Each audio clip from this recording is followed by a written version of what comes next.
guys, this is Tim at Van Leeuwen Family Farm. I just wanted to give you guys a good perspective about what our rotational grazing has done this year. We haven't been able to rotate them like we normally do. We normally rotated them about once a week, but you know, this is a new farm. We've been really busy this year. We just haven't had time to do that intensive of rotation. And I know that a lot of people are getting it down to moving cattle once a day, or some people even twice a day. But I do have a daytime job. I have a 100-mile round trip a day to work. It's 50 miles to work and 50 miles back.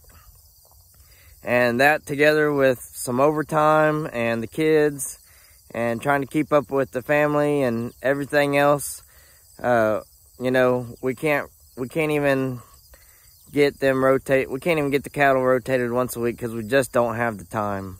And I mean, for now, that's just the way it is.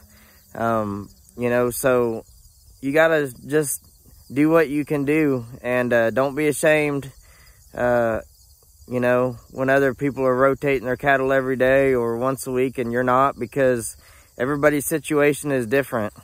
And yes, I'd love to be rotating my cattle every day. I'd love to be even rotating them once a week, but that just wasn't an option this year.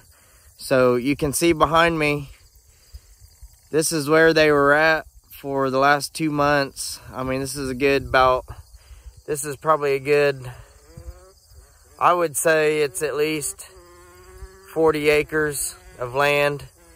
This is a half-mile width, or a half-mile length right here.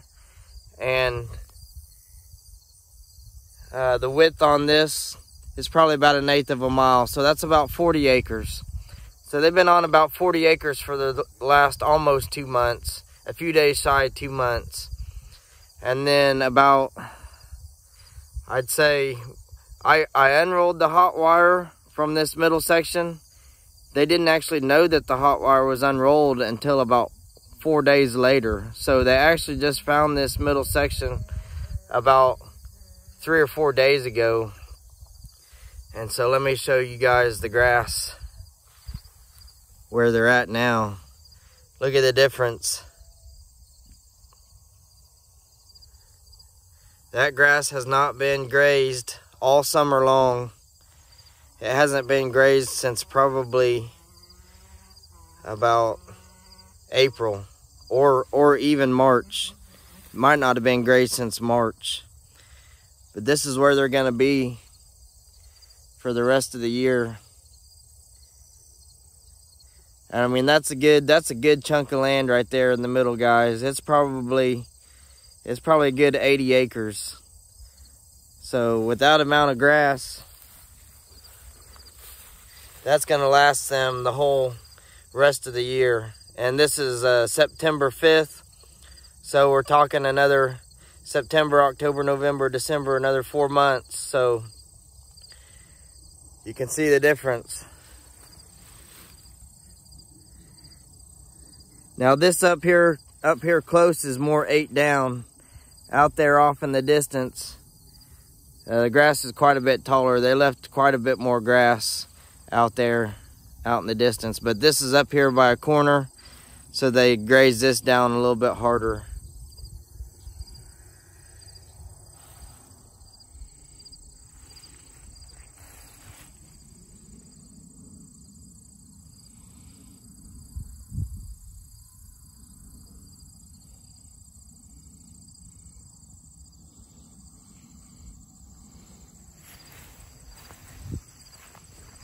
It's actually a little bit weedy in this corner right here.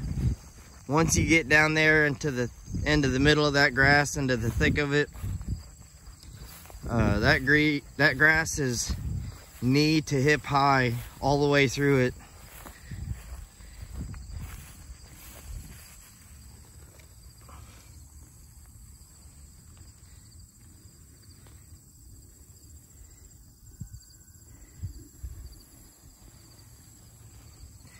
We've got 30 head of cattle out here.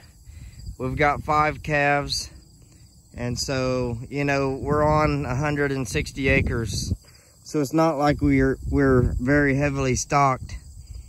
But still, you know, if you can concentrate your animals even into like this 40-acre area and, you know, force them to graze it evenly for the most part, you know, this is what you're going to be left with. I mean, if they were just turned out, you know, into one big pasture, you'd have spots like this that are grazed down to the ground. Well, this isn't quite grazed down to the ground, but you'd have spots, you know, you'd have spots like that the cattle will constantly come back and graze because that's their favorite grass. And so you'll have some grass like this,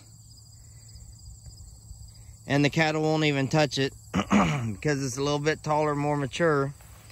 And then you'll have other spots like that, and you'll just have that all over the pasture. And this way, if you look out here, this is pretty evenly grazed for the most part. And so that's why it's important to, you know, even if you're not rotating cattle all the time, just rotate them however you can. We've had these cattle out here for 2 months on this about 40-acre tract right here. And, you know, I'd rather have this and then have that to turn them out into than have, you know, patches of 8-down grass all over the pasture and nothing is evenly grazed. Because this to them is brand new grass. And, you know, they're not gonna be selective over this grass. They're gonna graze it like, you know, they've never been in it before. And, you know, it's gonna take them a long time to it's gonna take them a long time to even make a dent in this grass. There's so much grass and it's so thick. I mean, it's gonna take a long time for them to even get to the ground in this grass.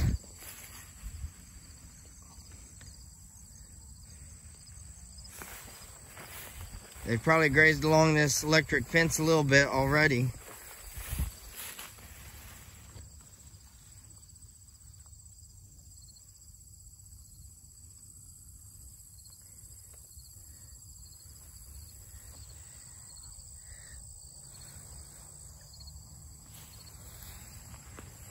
But this is why it's important to come up with some kind of plan. Don't just say that you don't have time to do it, or, you know, you wish you could, but what's it matter because I'm not going to be rotating them often enough to make a difference. You know, this is not my ideal situation either, but you know what? It's better than the alternative, and we're still helping. We're still making a difference. We're still making a difference as far as the grass getting rest. You know, this grass is not going to be grazed for the rest of the year. And this grass has been resting, and now look at all the grass for them to graze. It also changes the mentality of the cattle, because even though you're not rotating them all that often, they're still getting that rotation in their head.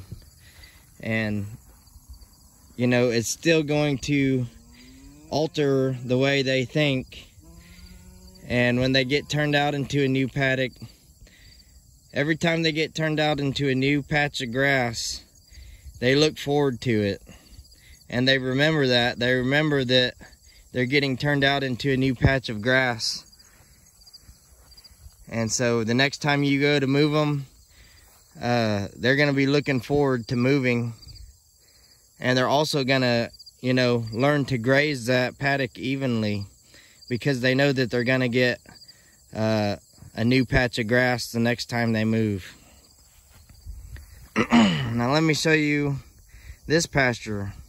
This is not our pasture. This is the neighbor's pasture. And they did have stalker cattle out here, and they had a lot of them. And they basically grazed this down to the ground. You know, there was no rotational grazing system out here. You know, even though they've pulled the cattle off of this, there's not going to be any grazing on this pasture for the rest of the year because stalker season is over.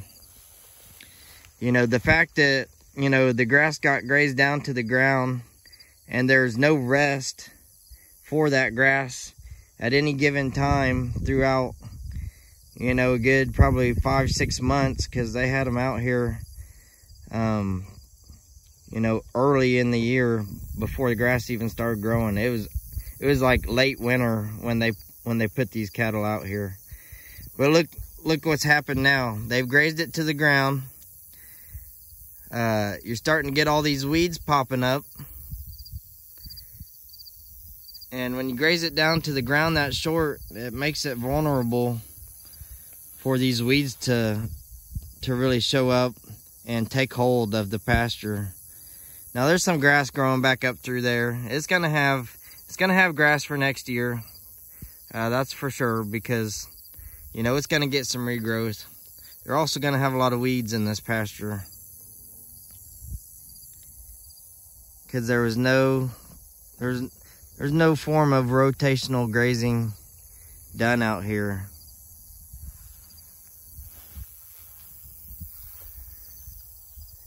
And then you look over into our pasture.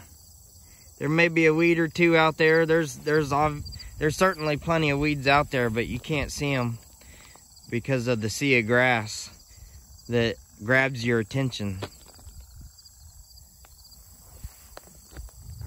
So guys, we can't always do everything perfect, but we can come up with a plan that fits our situation.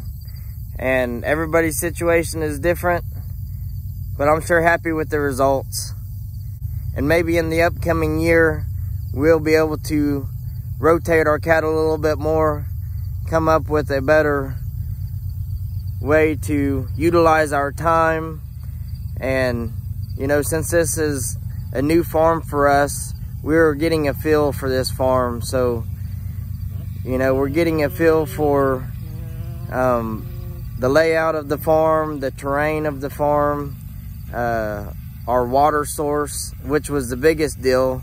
You know, we didn't know how well our water source was going to be able to keep up, because other than our windmill in the very front of the property, we've got a big creek that runs through the middle of the property. Mosquitoes. But you know, when it got hot and dry, and some of them dry times of the summer, that water would get real muddy, you know.